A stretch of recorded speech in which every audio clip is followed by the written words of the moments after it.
본방송에서 제공하는 부동산 정보는 투자 판단에 대한 참고 자료입니다. 방송에서 제공하는 부동산 물건의 가치, 가격 상승 및 가격 하락에 대해서는 방송사에서 보장하지 않습니다. 본방송은 간접 광고가 포함되어 있으며 방송에서 나오는 부동산 정보는 출연자와 경제적 이해관계가 있을 수 있습니다. 투자에 유의하시길 바랍니다. 본방송의 제작진 및 출연진은 방송통신심의위원회 규정을 준수합니다.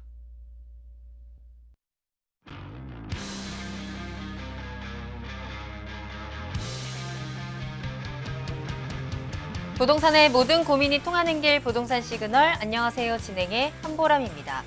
정부가 8월 전월세 시장 대란설에 선제적으로 대응하기 위해서 임대차 시장 안정 대책을 발표했습니다. 임대차 3법 시행 2년을 앞두고 전셋값이 급등할 가능성에 대비해서 전세 대출 한도와 월세 세액 공제를 늘리고 단기적으로 전월세 물건이 시장에 풀릴 수 있도록 실거주 의무 규제를 완화하는 내용 등이 포함될 것으로 예상이 됐었는데요. 원희룡 국토부 장관은 8월에 대란이 아니라 전월세 시장이 통상적인 사이클에서 움직이도록 안정시키는 것이 목적이다라고 설명한 바 있습니다.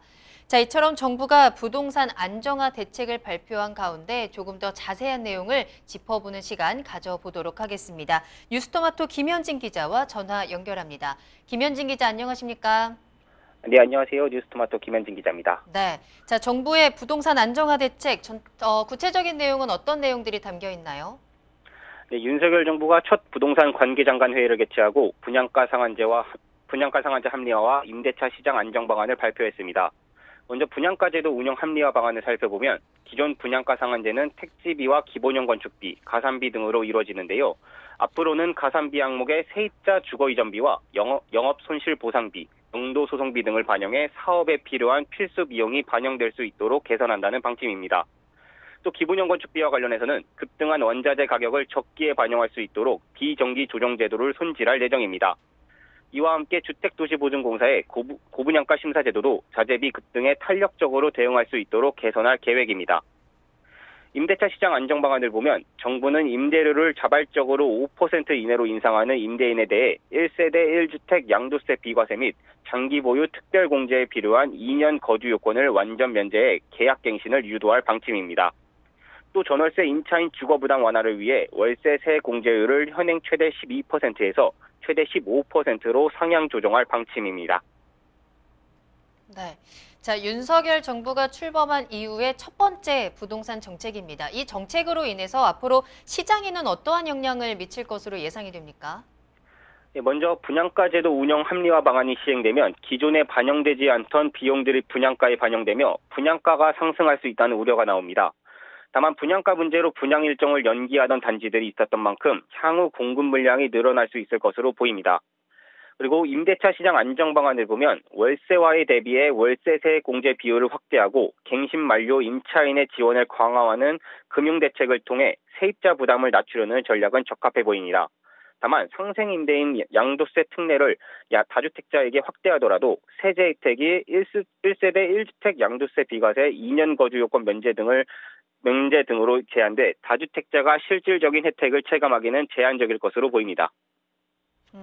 네, 알겠습니다. 김현진 기자 잘 들었습니다. 감사합니다. 네, 감사합니다. 네. 자, 이처럼 부동산 정책이 발표가 된 이후에 앞으로의 시장은 어떻게 움직일까요? 자, 오늘도 부동산 시그널에서는 여러분의 부동산 투자에 도움이 되는 다양한 정보들 준비되어 있습니다. 방송 시청하시다가 궁금한 사항 있으시거나 전문가와 조금 더 자세한 상담 원하신다면 문의 전화 주시길 바랍니다. 서울 전화 02-2128-8562번, 02-2128-8562번이고요. 문자로도 상담 가능합니다. 궁금한 점 남겨주시면 친절하게 도움 드리겠습니다. 그리고 유튜브를 통해서 실시간 참여도 가능하니까요. 유튜브에 토마토 집통 검색하고 들어오셔서 여러분들의 이야기를 전해주시길 바라겠습니다. 자, 그럼 참여 방법 보시고요. 본격적으로 출발합니다. 당신의 부동산 물음표 시그널을 보내주세요. 부동산 해결사가 당신의 고민을 해결해드립니다. 첫 번째, 전화 또는 문자를 통해 당신의 궁금증을 속 시원하게 해결해드립니다. 02-2128-8562번 시청자 여러분의 부동산 고민을 접수. 토마토 집통 부동산 전문가가 당신의 고민을 해결해드립니다. 두 번째, 유튜브에 토마토 집통을 검색, 유튜브 라이브를 통해 실시간으로 방송에 참여할 수 있습니다. 채팅창에 여러분의 부동산 궁금증을 올려주시면 바로바로 해결해드립니다. 부동산 물음표가 느낌표로 바뀌는 시간. 부동산 시그널. 당신의 부동산의 해결사가 되어드립니다. 네, 부동산 시그널 오늘 저희와 함께해 주실 전문가 소개해 드립니다. 오늘 하우스토리의 정솔 이사님과 함께 할게요. 이사님 안녕하세요. 네, 안녕하세요. 반갑습니다. 자, 그럼 오늘의 첫 순서 이슈 시그널부터 출발하겠습니다. 부동산 시장의 흐름을 읽을 수 있도록 다양한 이슈 짚어드리는 시간인데요. 이사님 오늘은 어떤 내용 살펴볼까요? 네, 오늘은 좀 재정비 사업에 대해서 좀 이야기를 나누려고 합니다. 자, 뭐 요즘에 뭐 틈새 시장 이야기를 많이 해서 뭐 좀 모아주택이나 아니면 뭐 소규모 뭐 재건축 사업이나 그런 이야기를 많이 하는데, 자, 좀 약간 명확하게 모르시는 분들이 있어가지고 오늘은 좀 기본적인 거 이야기를 나누고요. 그다음에 그 다음 주에는 좀 더 그 틈새 시장이 무엇이 있는 것들이 있는지 좀 풀어 나가려고 합니다. 자, 재정비 촉진 사업을 좀 알아보려고 하는데, 자, 뭐 우리가 많이 접할 수 있고 우리가 뭐 언론이나 아니면 다른 뭐 인터넷을 통해서 다양한 정보를 취합할 수 있는 내용들은 좀 가볍게 좀 설명을 드리고, 좀 이거는 좀 생소하다 그런 것들을 좀 중점적으로 좀 말씀을 드리도록 하겠습니다. 자, 이 재정비 촉진 사업이라는 게 과거에 이제 균형 발전 사업이라는 내용이 있었습니다. 그래서 재정비 촉진 지구 뭐 아니면 뭐 재정비 사업 뭐 다양하게 이야기를 많이 하는데, 이 재정비 촉진 사업의 기본적인 틀은 이거죠. 자, 도시 낙후된 지역에 대해서 뭐 주거 환경 개선, 뭐 기반 시설 확충이다. 자, 어떻게 보면 좀 원론적인 내용이고 정말 이론적인 내용이죠. 근데 이 안에 정말 이 중요한 내용이 있는데 뭐냐면 바로 낙후된 지역이라는 게 첫 번째 포인트겠죠. 무슨 말이냐면 딱 어떤 지역을 투자를 할 때 어떤 분들은 여기 지역이 개발이 될 것 같지는 않은데 또 어떤 뭐 분위기가 좋고 여기 진행이 된다 해서 투자하시는 분들이 많습니다. 하지만 뭐 워낙 깨끗한, 예를 들어서 만약에 좀 오래된 구역을 뭐 매입을 했는데 인근에 신축 뭐 빌라들이 많다고 하면 당연히 낙후된 지역이라고 보기에는 좀 자체 개발이 되었기 때문에 개발이 쉽지가 않겠죠. 자, 그렇기 때문에 전반적인 뭐 낙후된 지역을 좀 봐야 되는 게 중요하고요. 두 번째는 뭐 도시 기능을 회복, 그래서 뭐 체계적 효율적 추진하기 위한 사업이라고 뭐 이론적인 내용이 이렇고요. 자, 쉽게 간단하면 이겁니다. 뭐 지금 그림을 보면 뭐 도시 낙후 지역의 재정비 촉진 사업을 통해서 개발이 되고 진행이 된다 하는데, 자, 제가 오늘은 재개발, 재건축에 대한 차이점에서 좀 더 길게 좀 설명을 드리고요. 이런 내용이 있다는 것만 좀 참고하실 수 있으면 될 것 같습니다. 자, 재정비 촉진 지구가 세 가지 유형이 있습니다. 주거지형 재정비 촉진 지구가 있고요. 그 다음에 뭐 중심지형이 있고 또 세 가지가 있는데, 자, 첫 번째 주거지형 같은 경우는 말 그대로 이 주거지역에서 진행되는 재정비 사업입니다. 자, 예를 들어서 뭐 오래된 낙후된 집들이 막 있었어요. 그리고 도로가 상당히 좁고 차가 한 대가 다니기도 어려운 그런, 뭐 우리가 보면 옛날 길 같은 경우에 뭐 꼬불꼬불하고 또는 뭐 길이 끊겨 있고 그런 낙후된 지역이 있죠. 자, 그런 지역 같은 경우에 주거 환경 개선과 기반 시설 정비가 필요한 지구다. 그래서 주거지형이 있고요. 중심지형 같은 경우는 자, 상업지역이나 공업지역이나 이런 좀 용도가 좋은 지역들이 이 토지의 효율적 이용, 뭐 그다음에 또 도심, 뭐 부도심, 도시기능 회복인데, 자, 예를 들어서 성수동을 이야기해 볼게요. 자, 과거에 성수동이 우리 1960년대, 70년대, 80년대 넘어갈 때 과거엔 공장들이 많았죠. 자, 공장들이 있고 제조가 있고 또는 뭐 영등포가 될 수도 있겠죠. 자, 하지만 자, 지금은 이제 우리가 뭐 그런 제조 산업이 지금도 있게 하지만 공예 산업이나 또는 뭐 굵직한 사업들은 지방이나 또는 해외로 이전했죠. 자, 그러면 그 과거에 공장이 있던 지역들이 공업지역, 중공업지역이나 그런 지역들을 그냥 방치하면 안 되겠죠. 자, 그러면 이 지역도 이제 개발을 하겠죠. 그래서 일대 뭐 개발해서 뭐 아파트 단지가 들어올 수도 있고 주상복합이 들어올 수도 있고 그런 개발 사업이 되고, 뭐 영등포 같은 경우도 다양한 과거 뭐 영등포 뭐 기계공구상 같은 경우도 지금 뭐 주상복합을 이미 입주를 했죠. 그런 식으로 뭐 개발을 할 수도 있겠죠. 자, 그런 것들이 보통 이제 중심지형 재정비 촉진지구가 보시면 될 것 같고요. 자, 그다음 고밀 복합병원 재정비 촉진지구는 자, 역세권이나 간선도 교차지 등 이 양호한 기반 시설을 갖춰서 교통이 활발한 지역에 하는데, 자, 최근에 들어서 이 지금 유형을 좀 많이 지금 정부에서도 추진을 하고 있고 실제적으로 진행되고 있습니다. 자, 이 고밀 복합으로 개발된다는데, 자, 예를 들어서 뭐 이게 자, 임대주택하고도 많이 좀 접목이 돼가지고 어느 정도 개발을 좀 인센티브를 주면서 고밀 개발을 하는 대신 어느 정도의 임대주택을 확보를 할 수 있는 용도로 좀 진행되고 있습니다. 자, 그래서 저는 좀 서울 쪽 투자하시는 분들 이런 것들도 한번 눈여겨보시고 교통망이 좋은 지역, 예를 들어서 뭐 삼각지 같은 경우는 지금 어마어마하게 지금 많이 지금 들어왔죠. 그중에 임대주택을 많이 들어와 있는데, 자, 이런 식으로 해서 좀 도시 내 소형주택 공급 확대를 시키기도 하고요. 그 다음에 어느 정도 교통이 있기 때문에 이미 기반 시설이 확보되어 있기 때문에 그런 뭐 복합 개발할 때 상대적으로 기반 시설 투자가 덜 들어가기 때문에 오히려 좀 효율적으로 나오기 때문에 이 고밀 복합형 재정비 촉진지구가 좀 많이 좀 요즘 많이 계속적으로 정부에서 많이 좀 푸시한다 보시면 좀 도움이 될 것 같습니다. 자, 이렇게 보시면 될 것 같고요. 자, 이게 좀 중요합니다. 자, 아까 내용은 그냥 이런 게 있다 생각하시면 되고, 여기에서 여러분들이 투자 남들과 좀 다르게 공략할 수 있는 부분들이 있고요. 제가 실제적으로 좀 투자 방법을 많이 말씀드리는데, 자, 재정비 촉진지구 5가지 유형이 있습니다. 자, 하나가 제일 흔한 거죠. 자, 도시 및 주거 환경 정비법이죠. 자, 흔히 뭐 줄임말로 도정법이라 하죠. 도정법. 그래서 뭐 우리가 보면 뭐 재개발이나 뭐 재건축 같은 경우에 보면 뭐 도정법에 의거해서 어떻게 된다, 또는 도정법에 의거해서 이런 내용들이 많이 나오죠. 자, 도시 및 주거 환경 정비법에 대한 개선 사업이 중에 있는데, 주거 환경 개선 사업이 있고요. 그다음 재개발 사업이 있고 뭐 재건축 사업이 있습니다. 아마 오늘은 좀 1번을 말씀드리는데, 자, 여러분들이 좀 봐야 될 게 뭐냐면 요즘에 틈새 시장이 바로 이겁니다.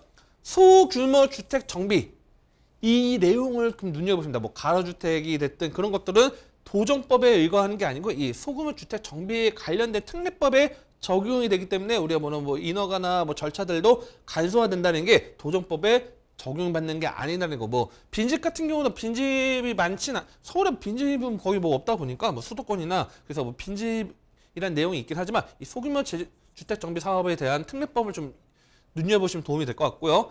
자, 그 다음에 또 세 번째 도시개발법에 따른 뭐 도시개발 사업이 있는데, 또 하나 중요한 게 이겁니다.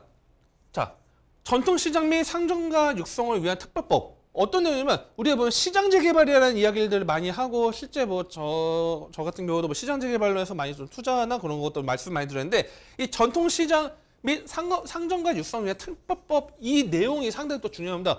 이 전통시장 같은 또 어느 정도 인센티브를 받을 수 있는 내용이기 때문에 이거는 또 다음 시간에 좀 제가 말씀드릴 수 있도록 하고요. 그다음에 뭐 국토 계획 및 이용에 관한 법률에 따른 뭐 도시군 계획 시설 사업이 있다. 이렇게 보시면 좀 도움이 될 것 같습니다. 자, 그럼 첫 번째 내용인데, 자, 주거환경 개선 사업 같은 경우는 이거죠. 자, 정비 기반 시설이 극히 열악하다는 게 있고요. 그다음에 과도하게 밀집, 자, 노후 불량, 자, 이런 부분들이 있어서 이 지역을 좀 어느 정도 개선을 해야 된다. 그래서 주거환경 개선 사업입니다. 자, 반대로 말하면 어느 정도 개선을 하기 때문에 완전 다 밀어버리고 뭐 완전 새롭게 아파트 대단지를 짓고 그런 사업이 아닙니다. 그래서 그냥 주거 환경 개선을 할 수 있는 그냥 지역이 너무 낙후되어 있는데 어느 정도 좀 혜택을 볼 수 있는 사업이 있겠구나, 이렇게 보시면 될 것 같고요. 자, 두 번째 재개발 사업이죠. 자, 재개발과 재건축을 좀 많이 헷갈려 하시는 분들이 있습니다. 그냥 뭐 어떤 경우 같은 경우에는 아파트 뭐 그냥 재개발 들어간대요, 뭐 이렇게 말씀하시는 분이 있는데, 엄밀히 따지면 재개발과 재건축에 대해서는 어느 정도는 결은 같지만 그래도 상당히 다른 요소들이 있습니다. 자, 첫 번째는 뭐냐면요. 자, 이 상업지역, 공업지역, 뭐 도시계획, 뭐 개선 뭐 다양한데, 이 재개발 사업 같은 경우에는 상당히 노후가 돼 있고 열악한 환경에서 진행됩니다. 자, 예를 들어서 도로가 상당히 좁고 차가 많이 두 대가 못 다니고, 어떤 지역 같은 경우는 서울의 어떤 지역 같은 경우에는 소방차가 못 다닐 정도의 길들이 많이 있는 지역들이 있습니다. 자, 특정 지역 말씀은 안 드리겠지만, 자, 그런 경우 같은 경우에 만약에 화재가 발생됐다면 어마어마한 문제가 생겼죠. 자, 그렇다면 이 정부가 됐든 서울시가 됐든 만약에 우선적으로 재개발 진행한다면 그런 열악한 환경을 우선적으로 먼저 개발을 해야겠죠. 문제가 생길 수 있기 때문에. 자, 그렇기 때문에 재개발 사업은 공익의 목적이 상당히 큽니다. 공공의 목적으로 좀 많이 진행된다고 보시면 될 것 같고요. 그래서 만약에 새 빌라가 신축 빌라가 있고 낙후된 지역들이 상당히 많아요. 그러면 당연히 묶어서 진행할 수밖에 없는 구조이기 때문에 그런 경우에 이렇게 투자하신 분도 있게 하겠죠. 자, 그렇게 보시면 될 것 같고요. 자, 정비 시설, 그다음에 재건축 같은 경우는 정비 기반 시설이 양호하게 합니다. 양호하는데, 양호하지만 아까 뭐 재개발 같은 거 아까 잘못 나왔긴 했는데 멘트가, 자, 재개발은 상당히 낙후돼 있지만 이 재건축 같은 경우는 뭐 도로망도 잘 돼 있긴 하지만 뭐 노후나 불량 건축물이 있기 때문에 주거환경 개선을 위한 사업인데, 자, 말 그대로 자, 아파트 단지가 있어요. 뭐 예를 들어서 한 70년대 아파트 단지가 있습니다. 자, 여기서 자체적으로 우리 부시고 새롭게 짓자.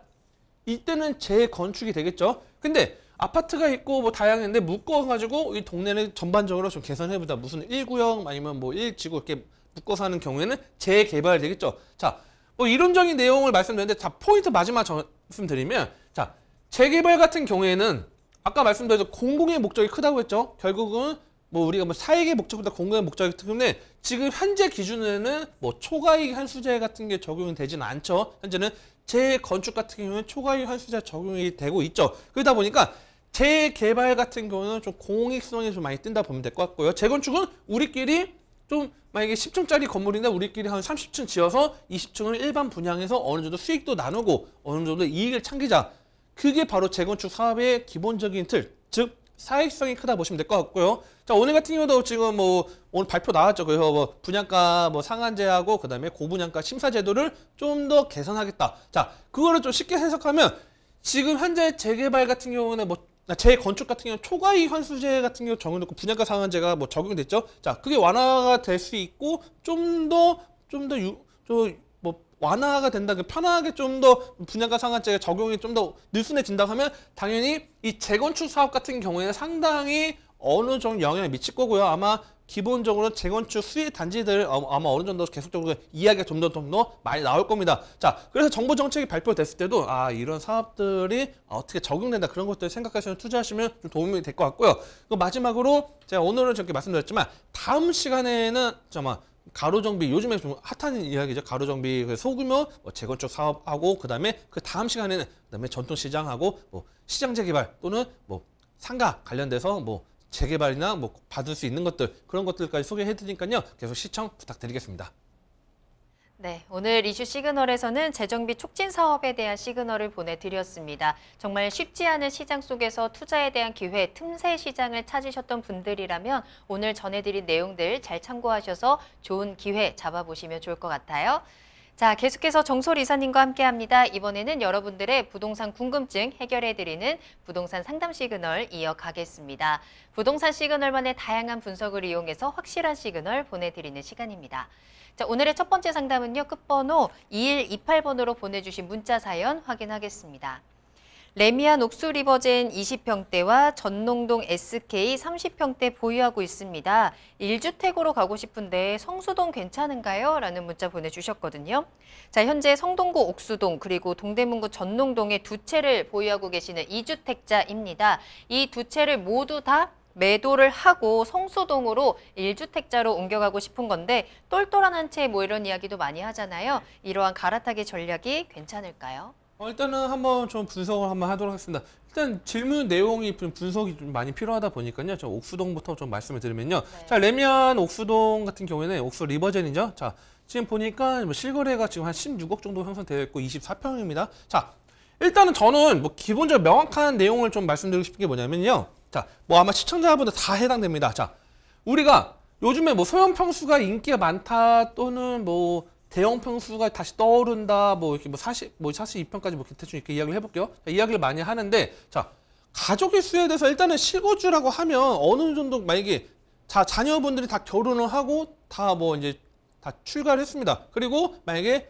부분께서 이제 편하게 산다 하면 저는 뭐 40평대 물론 집이 많고 그런 거 또 누가 놀러 왔을 때 필요하다고 하면 하겠지만 저는 굳이 대형 평수를 추천하지 않고요. 만약에 자녀가 뭐 3명 정도가 있고 뭐 한참 막 지금 뭐 학생이고 막 그런 경우에는 좀 24평에 살기엔 말이 안 되겠죠. 좀 집이 커야겠죠. 자, 먼저 그런 것들을 제일 먼저 기준을 잡으시고 그 다음에 이제 움직이는 데 맞다고 생각하겠습니다. 자, 근데 오늘은 제가 뭐 질문 내용이 지금 문자 들어온 내용이 어떤 내용인지 모르니까 그냥 객관적으로 뭐 평수 그냥 객관적으로만 제가 말씀드리면요.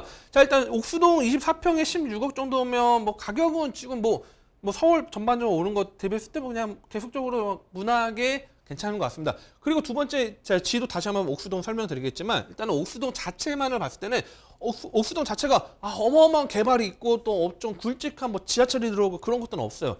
하지만 인근 지역으로 가면 바로 입지죠. 결국 다리를 건너가면 압구정 일대, 강남 일대 접근할 수 있고요. 좀 위쪽으로 하면 좀 이제 우리 도심권으로 좀 진입할 수 있는 것들이 있고 상당히 입지가 좀 탄탄하고 그냥 쾌적한 환경이 좀 포인트를 보시면 될 것 같고요.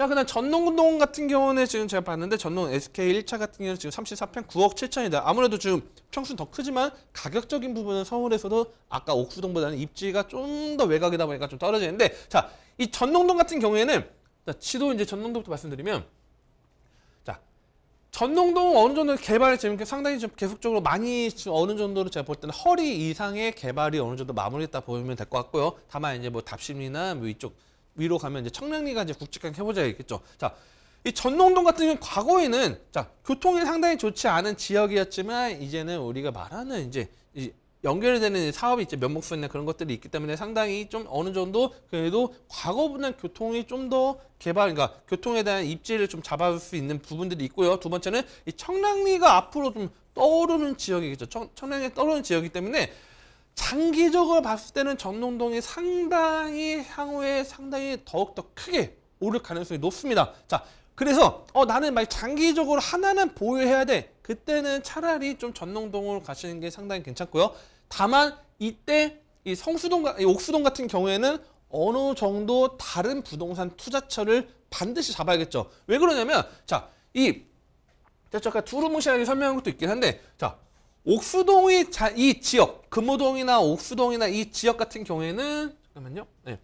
이 지역 같은 경우에 굵직한 호재나 다양한 호재는 없습니다. 자, 옆에 한남 뉴타운이 1구역을 제외하고 뭐 3구역이나 5구역 같은 경우 속도 상당히 빠르고 2, 4구역도 상당히 지금 뭐 발빠르게 또 이제 3구역, 5구역 따라서 움직이고 있긴 한데, 자, 이런 한남동이 개발되고 어느 정도 진행되고 그런 것들이 있다고 해서 옥수동이 어마어마하게 갑자기 오르고 그러진 않습니다. 하지만 이 강남 일대에 계속적으로 개발 사업이 들어가고 일대 그런 부분들이 들어온다면 상당히 옥수동도 오를 수 있지만, 저는 이거요. 금액적인 부분에서는 자, 16억에서 자, 이거는 뭐 16억에서 예를 들어서 만약에 26억이 오르는 거랑 9억에서 예를 들어 만약에 한 7 그러니까 18, 한 15억 오르는 거. 자, 어느 게 더 속도가 상당히 더 유리할 것 같습니다. 상당히 제가 봤을 때는 9억에서 15억 구간 오르는 게 오히려 더 가능성이 높다는 거죠. 즉, 말 그대로 1억짜리 아파트가 2억이 되는 건 쉬워도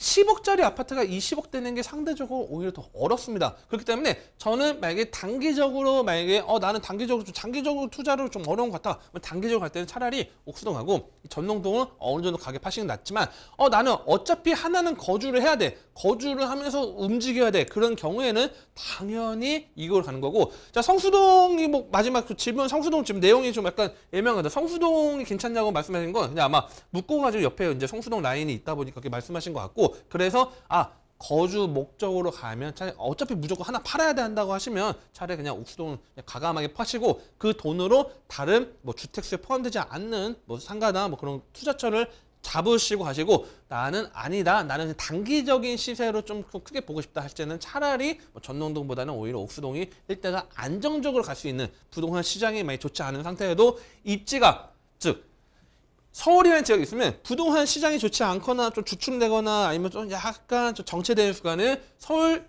도심권에서는 상당히 가격 상승률이나 가격 하락률이 상당히 안정적으로 갈 수 있기 때문에 이런 것들을 좀 체크하시고 장기적으로 봤을 때는 전농동 괜찮다 정리를 해드리겠습니다.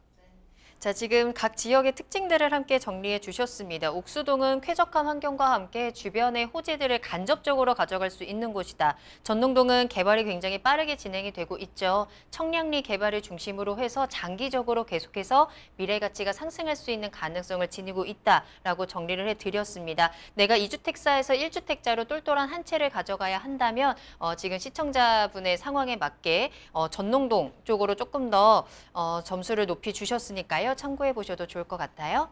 자, 다음 상담 만나보겠습니다. 이번에도 문자로 보내주신 사연이고요. 끝번호 1128번입니다. 강남구 청담동 청담 2편 한 세상 1차를 30평을 보유하고 있습니다. 앞으로의 전망 어떨까요? 라는 문자 보내주셨네요. 이번에는 청담동 아파트 전망입니다. 어떻게 보시나요? 네, 청담도 한번 가격 한번 보겠습니다. 자, 청담 대리 2편 한 세상 같은 경우에는요, 지금 보니까 지금 금액은 30평 지금 20억 정도 지금 형성되어 있고요.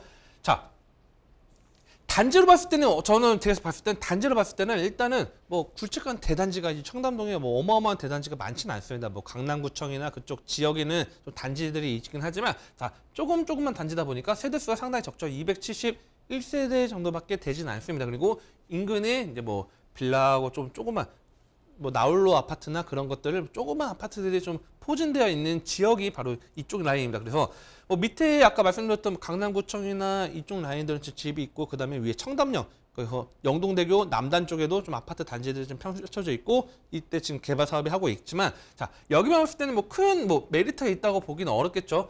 하지만 일단은 이 지역의 가장 큰 장점을 보면요. 자 볼게요.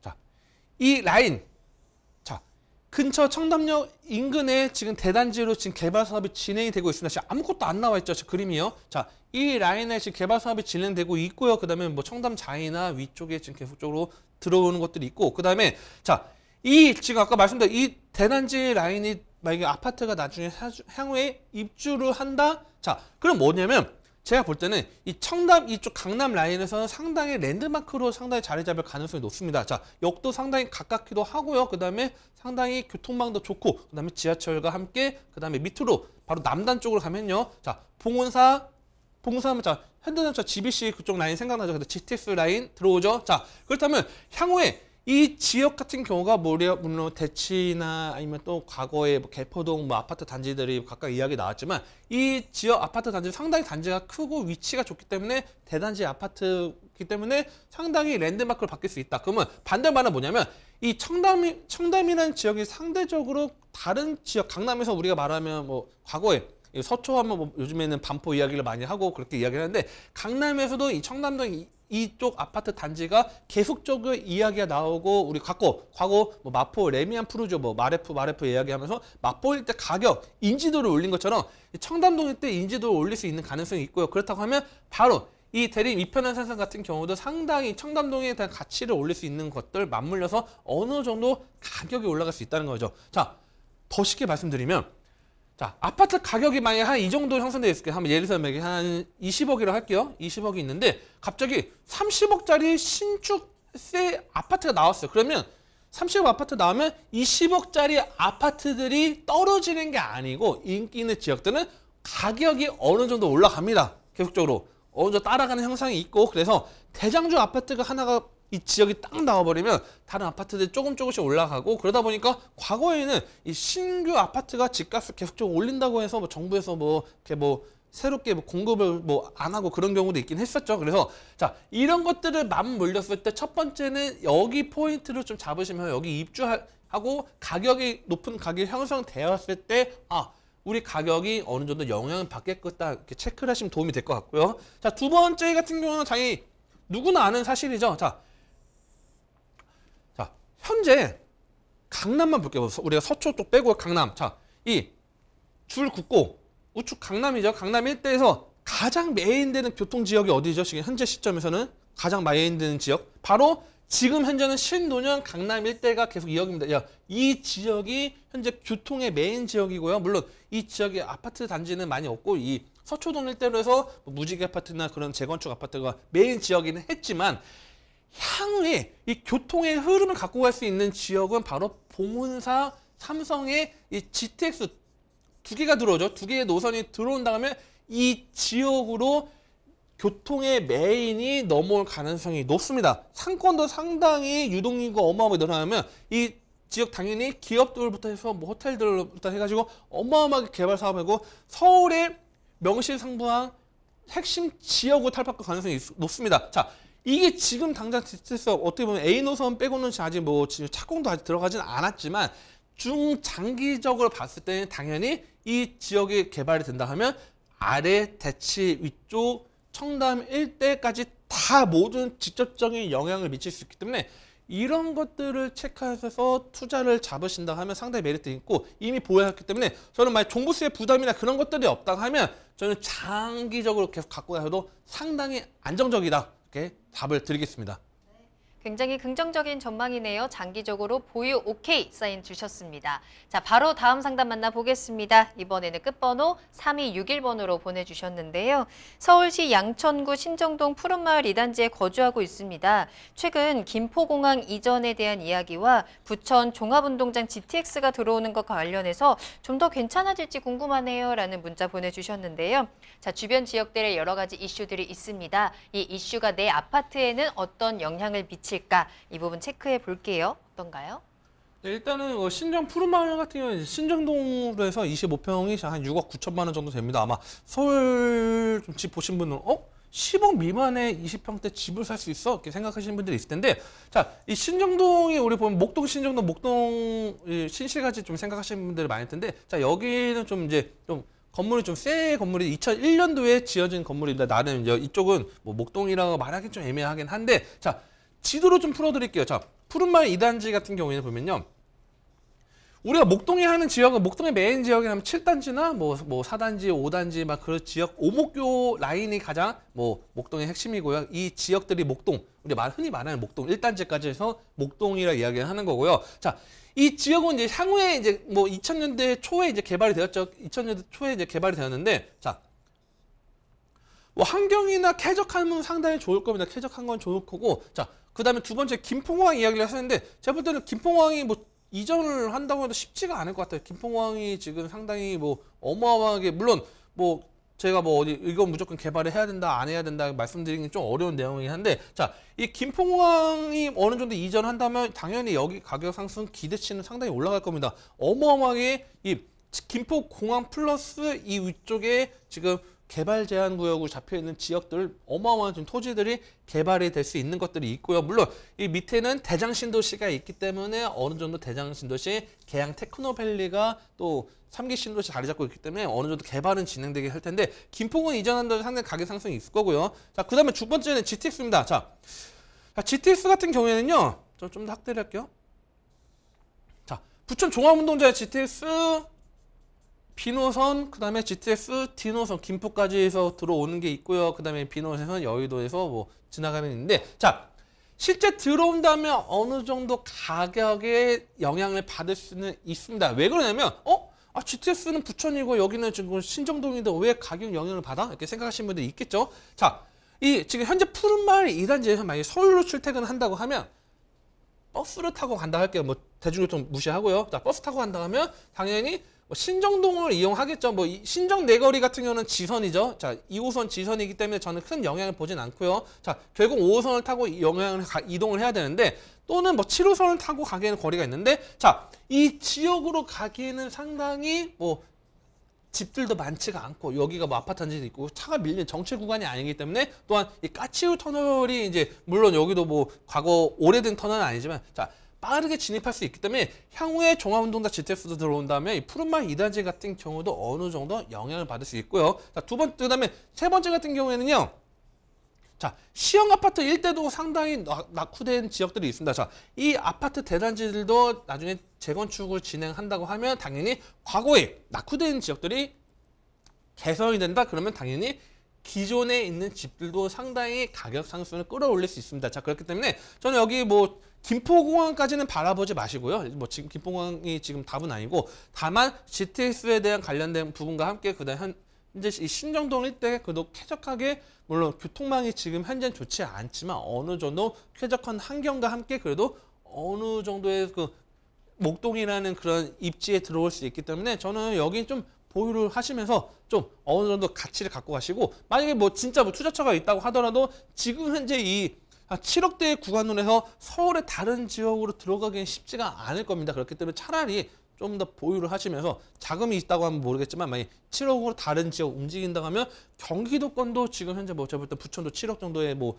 20평 후반대에 들어갈 수밖에 없기 때문에 차라리 보유하시는 게 오히려 전략적으로 괜찮다. 정리를 해드리겠습니다. 네, 이렇게 오늘 정솔 이사님과 함께 여러분들의 부동산 궁금증 속 시원하게 해결 도와드렸습니다. 추가적으로 또 조금 더 자세한 상담이 필요하시다면 문의 전화 주시길 바랄게요. 서울 전화 02-2128-8562번, 02-2128-8562번이고요. 전화와 문자 모두 가능합니다. 편안하게 이용하시면 되겠습니다.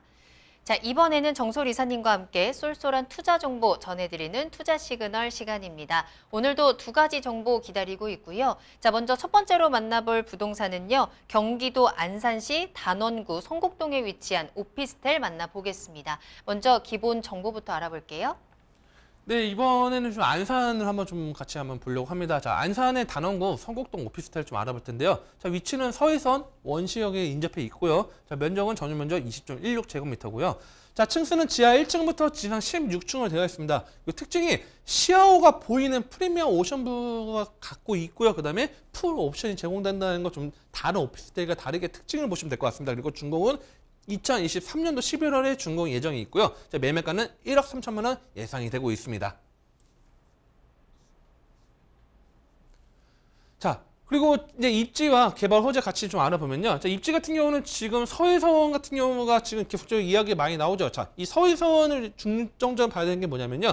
물론 밑으로 가면 충청도까지 연결된다고 하지만, 자, 이 원시부터 지금 현재 소사, 그리고 위로 가서 김포공항까지 연결되고요. 그 다음 김포공항 위로 해서 고양 대구까지 연결됩니다. 자, 그래서 이 서해선이 서남부에 어떻게 보면 핵심적인 교통망으로 하나에 연결을 할 수 있는 그런 교통망이라는 게 하나 포인트 중요하고요. 특히 이 두 정거장만 이용하면 수인 분당선을 통해서 뭐 분당 라인에서 뭐 청량리까지 넘어갈 수 있고 왼쪽으로 인천까지 넘어갈 수 있고 또 4호선도 초지역의 ገብ차가 되기 때문에 이 각각의 교통망을 이용할 수 있는 것도 하나의 장점이 되겠고요. 그다음에 상당히 여기서도 상당히 그래도 거리가 뭐 매우 가깝고 초역세권은 아니지만 어느 정도 경기도권에서는 그래도 어느 정도 역을 이용하기 상당히 메리트가 있다. 이렇게 보시면 좀 도움이 될 것 같습니다.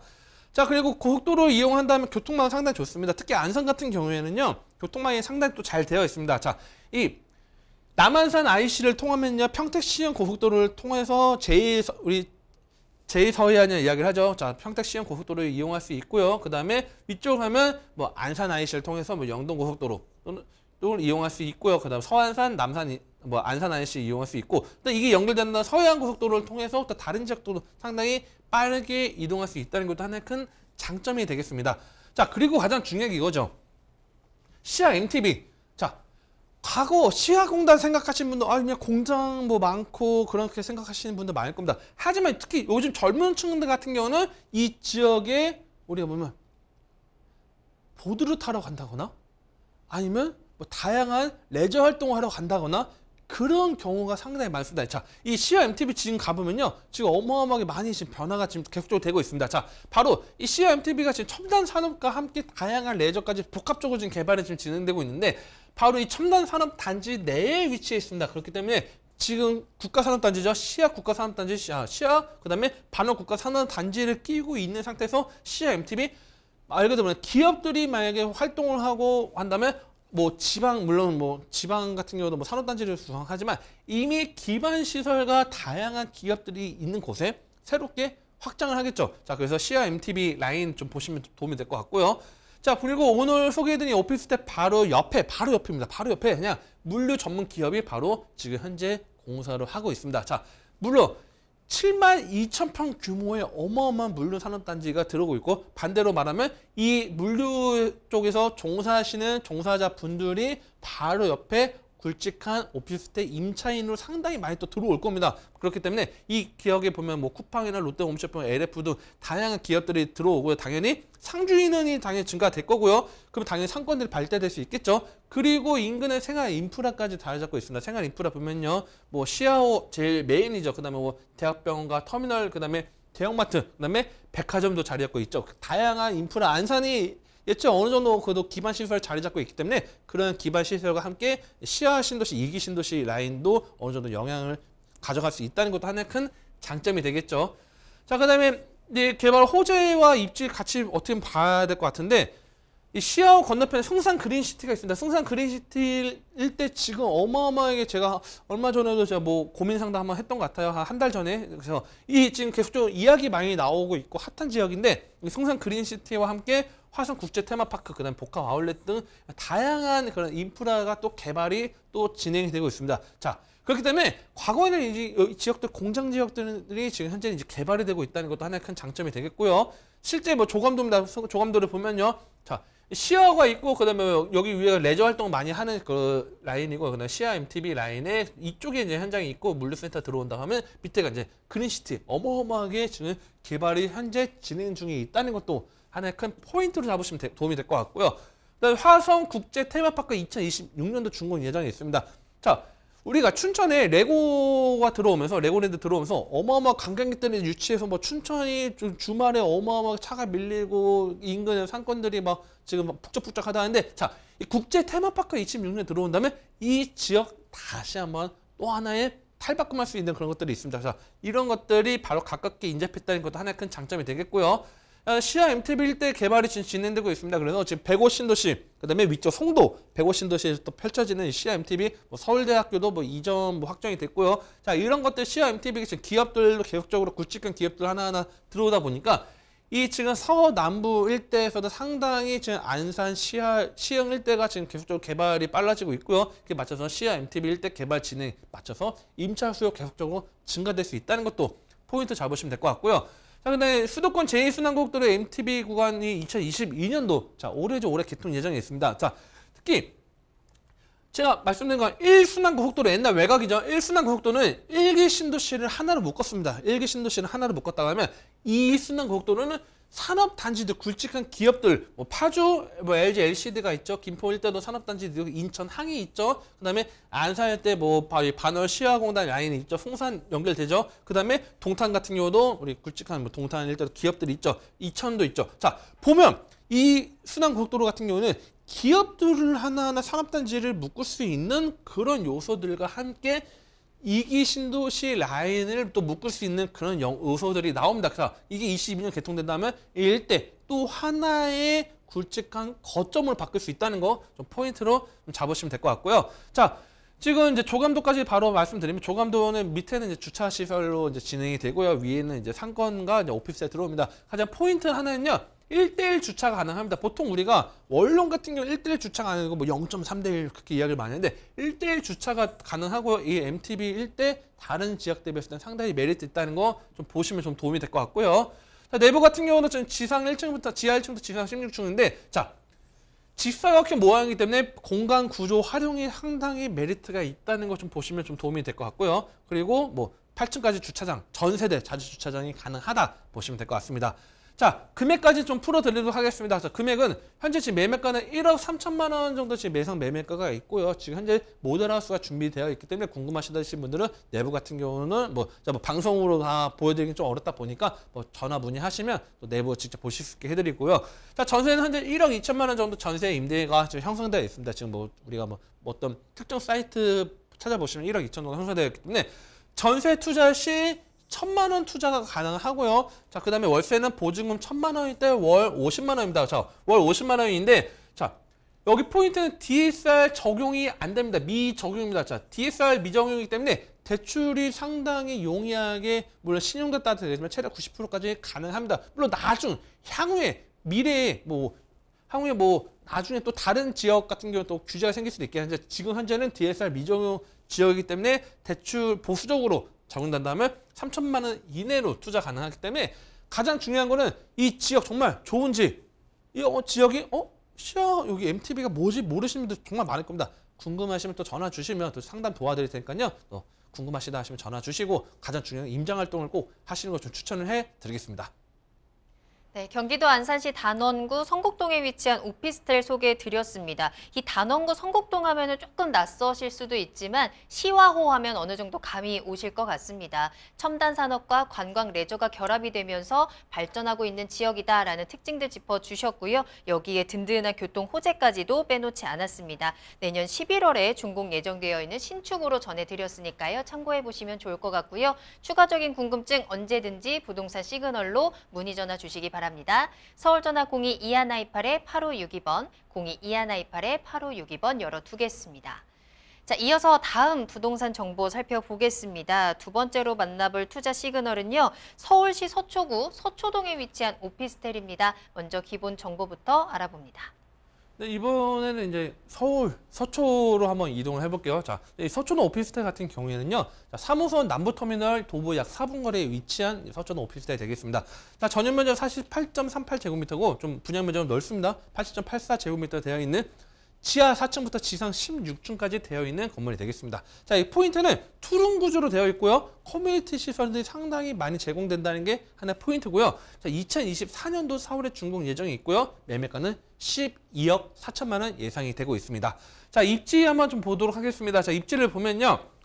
남부터미널에서 도보 4분 거리에 있습니다. 남부터미널에서 도보 4분 거리에 위치해 있지만 교대역도 10분 정도 걸어가면요. 교대역도 이용할 수 있기 때문에 2호선 타시는 분들 굳이 3호선 타고 환승하지 않고 그냥 10분 이내에 그냥 걸어가시면 교대역을 통해서 서울 다른 업무지로 빠르게 접근할 수 있다는 것도 장점이 있고요. 자, 특히 이 지하철이 3호선은 남과 북을 연결하고요. 2호선은 순환이긴 하지만 동과 서를 지금 하기 때문에 사통팔달 어디든 가든 편안한 지역이 바로 서초동입니다. 자, 거기에 위치했다는 것 좀 포인트 잡으시면 될 것 같고요.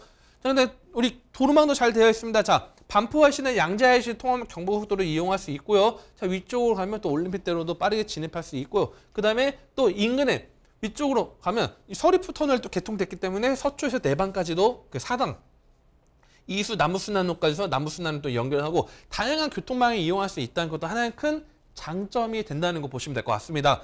자, 그리고 인근 인프라. 자, 강남에 제가 뭘 들 때는 강남에서 강남 인프라를 제가 따로 설명 안 드려도 이미 강남 자체가 이미 인프라가 제일 탄탄하죠.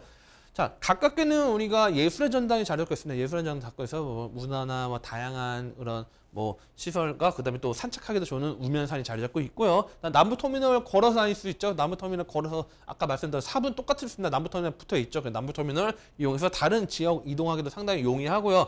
그다음에 뭐 법원이나 그다음 대법원, 고등법원 다 자리 잡고 있지만 고속터미널도 상당히 가깝습니다. 자, 특히 이 교대가 남부터미널, 교대, 그 다음에 고속터미널이죠. 고속터미널 위쪽에 보면요. 다 대학병원부터 해서 굵직한 대학병원과 백화점, 터미널, 호텔, 그 다양한 것들이 있고, 그 다음에 이 왼쪽 가면 이 방배동 카페거리부터 해서 다양한, 그 다음에 반포천까지 다양한 부분과 함께 오른쪽 강남역, 상권까지 자리 잡고 있다는 건 하나의 큰 입지다. 그래서 강남 뭐 개발 호재를 따로 말씀 안 드려도 이미 입지만으로 탄탄한 지역이다 보시면 될 것 같고요. 자, 근데 그 다음에 우리가 쾌적한 녹지 아까 말씀드렸던 뭐 중복된 내용이죠. 뭐 우면산, 뭐 방배공원, 뭐 그다음에 몽마르트 공원부터 다양한 공원들이 자리 잡고 있다는 것도 보시면 될 것 같습니다. 자, 그리고 입지가 또 강남 자체가 입지이긴 하지만 실제 이 지역이 지비드라고 불리는 지역이죠. 그래서 3도심 중에 하나 서초, 강남. 자, 80만 명 이상의 종사자 강남이 있고요. 40만 명 이상의 서초에 있습니다. 자, 이 서초 강남을 합치면 100만 명대 없는 120만 명. 어마어마한 일자리가 많습니다. 자, 이 직장 수요는 탄탄하기 때문에 뭐 임차 걱정은 뭐 안 하셔도 된다 이렇게 말씀 좀 드리고 싶고요. 자, 그리고 2040 도시 기본 계획에 양재동 일대가 하나의 4가지 축 중에 하나, 바로 미래 융합 혁신 축으로 들어갔습니다. 자, 이 서초동 양재동 붙어 있죠. 그리고 이 라인에 우면동 뭐 연구개발 R&CD 개발로 지금 계속적으로 기업들이 계속적으로 들어와 있고, 또 이미 이 지역을 계속적으로 키우겠다, 마이스 산업을 키우겠다, 반대로 말하면 그만큼 더욱더 가치를 올릴 수 있다는 것 좀 포인트로 잡으시면 좀 도움이 될 것 같고요. 그다음에 이제 내부 이제 서초동 일대 개발 사업입니다. 자, 지구 단위계 지금 현재 묶였는데 지능 아파트 재건축 사업에서 지금 현재 이 플랜카드 걸려 있습니다. 진짜 가보시면 플랜카드 걸려 있고요. 그다음에 지금 여기 신동아 1차, 2차 재건축, 무지개 재건축 지금 현재 끝나가지고 이제 입주를 하고 지금 굵직하게 지금 현재 깔끔한 상태로 되어 있고요. 그 다음에 또 하나가 칠성부지죠. 칠성부지, 코오롱부지, 다양한 부지가 지금 현재 아직 진행이 안 되는데, 특히 이 칠성부지 같은 경우에는요, 과거에 2010년도, 2000년대 초반에 삼성 일대가 강남역 일대 삼성타운이 들어오면서 이 일대 어마어마한 획기적인 가격 상승을 끌어올렸습니다. 자, 이 삼성타운보다 더 넓은 부지 개발이 바로 이 칠성부지 개발입니다. 현재 롯데 칠성에 들어와 있는데, 자, 제가 볼 때는 뭐 롯데 칠성에서 이 지역 아파트 단지로만 만들지는 않을 것 같습니다. 왜냐하면 워낙 강남 지역이다 보니까, 물론 저만의 내피셜이긴 하지만 뭐 여기다 뭐 다른 구로나 뭐 다른 지역들을 보면 마포나 뭐 시티 호텔이 들어온 것처럼 뭐 복합 개발을 아마 할 것 같긴 한데, 어찌 됐든 이 어마어마한 부지가 개발이 된다고 하면 상당히 강남에서도 랜드마크로 다시 한번 이 서초동 일대 랜드마크로 다시 한번 바뀔 수 있기 때문에, 이런 것들이 향후에 진행된다면 상당히 메리트가 있다는 것 좀 보시면 도움이 될 것 같고요. 근데 경부고속도로 지하 사업이 2022년도 착공 예정에 있습니다. 그래서 지하 현재 차량 정체가 뭐 보이고, 물론 고가로 다니긴 하지만 어떻게 보면 단절을 하고 있는데, 이 지역이 지하 사업이 된다면 서초동 일대, 강남 이 역삼동 일대에서 쫙 그냥 하나로 벨트로 묶여질 수 있다는 것도 하나의 큰 장점으로 보시면 좀 도움이 될 것 같습니다. 그 다음에 뭐 정부사 부지 복합 개발까지 있다는 것까지도 또 참고하시면 도움이 될 것 같습니다. 네. 자, 오늘 서울시 서초구 서초동에서 역세권으로 신축으로 오피스텔을 전해드립니다. 서초동에서 정말 귀한 물건이 아닐까라는 생각이 드는데요. 자, 여기에 이제 건물에 대한 모습들도 좀 살펴봐야 될 것 같습니다. 신축으로 전해지는 데다가 앞서서 가장 큰 특징, 커뮤니티 시설이 잘 갖춰져 있다는 점 체크도 해주셨죠. 하나하나 구체적으로 살펴보면서 가격적인 전략까지 확인해 보겠습니다. 네, 일단 조감도를 보면요. 자, 조감도 이 남부터미널 서초동에 들어오는 이제 자, 현대사업과 맞물려서 비슷한 느낌의 조감도가 또 나옵니다. 자, 일단은 자, 남부터미널 현대사업 조감도 모양을 잘 보세요. 자, 모양 보면 직사각형의 좀 예쁜 모양 나와 있죠. 자, 이 라인에 보면요. 비슷한 느낌의 또 밝은 톤으로 나오죠. 어떤 말씀을 드리고 싶냐면 하이엔드급 오피스텔로 개발된다는 거 좀 포인트 잡으시면 될 것 같습니다. 자, 이 오피스텔 그냥 일반적인 옛날 오피스텔 보면요, 그냥 막 하얗게 페인트 칠해져 있고 뭐 과거에 아니면 그냥 우리가 보면 대리석을 붙인 경우도 있긴 하죠. 대리석 비용이 비싸니까 드라이비트로 좀 붙이는 경우도 있는데, 자, 하이엔드급으로 상당히 좀 이런 분위기, 지역적인 분위기에 맞춰서 지금 현재 공사가 진행되고 있다는 걸 참고하시면 도움이 될 것 같고요. 자, 그리고 두 번째 같은 경우는 지금 하이엔드급 계속 강조를 하고 있는데, 이 강남일 때 지금 뭐 네이버나 보는 것도 광고를 좀 하이엔드 지금 계속 좀 오피스텔 지금 광고를 많이 하고 있습니다. 자, 똑같은 하이엔드입니다. 하이엔드로 해서 방 2개, 거실, 주방 하나씩 구조로 되어 있고, 샘플하우스, 모델하우스 준비되어 있습니다. 자, 이 사진이다 보니까 너무 자주 좋은 거로 한 거 아니야 생각하시는 분도 있는데, 실제 볼 수 있습니다. 실제 뭐 방문해서 정말 이게 정말 사용하는 거죠. 이런 타일 또는 대리석 이용하는지 보실 수 있기 때문에 참고하시면 도움이 될 것 같고요. 자, 그다음에 뭐 안에 뭐 다양한 옷장이나 수납 공간 다 잘 되어 있고요. 그다음 커뮤니티, 루프탑 서비스까지 다 제공이 된다는 거 참고하시면 도움이 될 것 같습니다. 자, 금액이 가장 중요했죠. 자, 금액이 지금 현재 12억 4천만 원이고요. 자, 그다음에 예상 임대가는 현재 하이엔드 오피스텔 하나 지금 현재 준공이 이제 앞두고 있는 게 현재 바로 옆에 바로 뭐 도보 1분, 2분 거리에 바로 지어져 있는 게 현재 예상 임대가가 8억 4천만 원입니다. 자, 그렇기 때문에 실투자금 현재 시점으로는 4억 원 되겠고요. 향후에 뭐 임대가가 상승한다면 물론 줄어들겠지만 보수적으로 4억 원대로 하이엔드 서초동 이 남부터미널 인근에 투자 가능하기 때문에 궁금하신 분들은 좀 지금 내가 지금 봐야겠다 아니면 또 궁금하다 하신 분들은 그냥 편안하게 이미 모델하우스가 준비되어 있습니다. 샘플하우스가 준비되어 있기 때문에 전화 주시면 또 샘플하우스까지 또 안내 도와드릴 수 있도록 하겠습니다. 조금 더 편하게 그리고 조금 더 고급스러운 인테리어를 선호하는 젊은 층들 그리고 직장인들의 수요가 워낙에 많기 때문에 이 오피스텔을 통해서 좀 내가 플렉스하는 느낌을 느낄 수 있겠다라는 생각도 좀 드는데요. 서울시 서초구 서초동에 위치한 오피스텔까지 소개해 드렸습니다. 추가적으로 궁금한 부분들 언제든지 부동산 시그널로 문의 전화 주세요. 서울 전화 02-2128-8562번, 02-2128-8562번 열어두겠습니다. 자, 그렇다면 오늘 전해드린 정보들 먼저 정리를 하면서 마무리하도록 하겠습니다. 다시 한번 만나보시죠.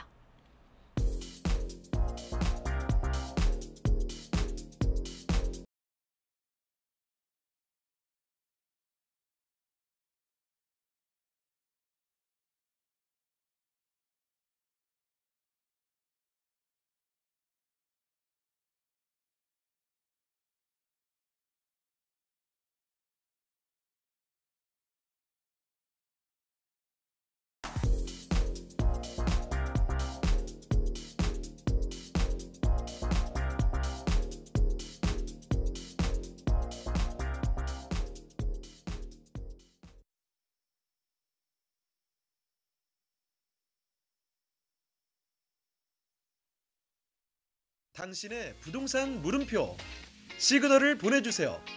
부동산 해결사가 당신의 고민을 해결해드립니다. 첫 번째, 전화 또는 문자를 통해 당신의 궁금증을 속 시원하게 해결해드립니다. 02-2128-8562번 시청자 여러분의 부동산 고민을 접수. 토마토 집통 부동산 전문가가 당신의 고민을 해결해드립니다. 두 번째, 유튜브에 토마토 집통을 검색, 유튜브 라이브를 통해 실시간으로 방송에 참여할 수 있습니다. 채팅창에 여러분의 부동산 궁금증을 올려주시면 바로바로 해결해드립니다. 부동산 물음표가 느낌표로 바뀌는 시간, 부동산 시그널, 당신의 부동산의 해결사가 되어드립니다. 네, 부동산 시그널 오늘도 여러분들께 부동산과 관련한 다양한 정보들 전해드렸습니다. 오늘 도움 말씀 주신 정솔 이사님과는 여기서 먼저 인사드립니다. 이사님 오늘 감사합니다. 네, 저희는 방송이 끝난 이후에도 상담 접수 계속 열어두겠습니다. 서울전화 02-2128-8562번, 02-2128-8562번으로 전화와 문자로 여러분들의 시그널 보내주시길 바라겠고요. 유튜브 실시간 참여도 열려 있습니다. 유튜브에 토마토 집통 검색하고 들어오시면 되겠습니다.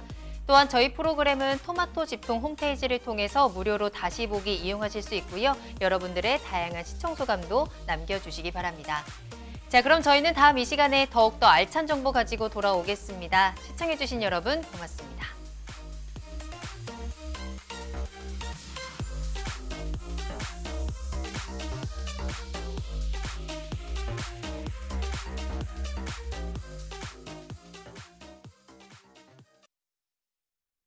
본방송에서 제공하는 부동산 정보는 투자 판단에 대한 참고 자료입니다. 방송에서 제공하는 부동산 물건의 가치, 가격 상승 및 가격 하락에 대해서는 방송사에서 보장하지 않습니다. 본방송은 간접 광고가 포함되어 있으며 방송에서 나오는 부동산 정보는 출연자와 경제적 이해관계가 있을 수 있습니다. 투자에 유의하시길 바랍니다. 본방송의 제작진 및 출연진은 방송통신심의위원회 규정을 준수합니다.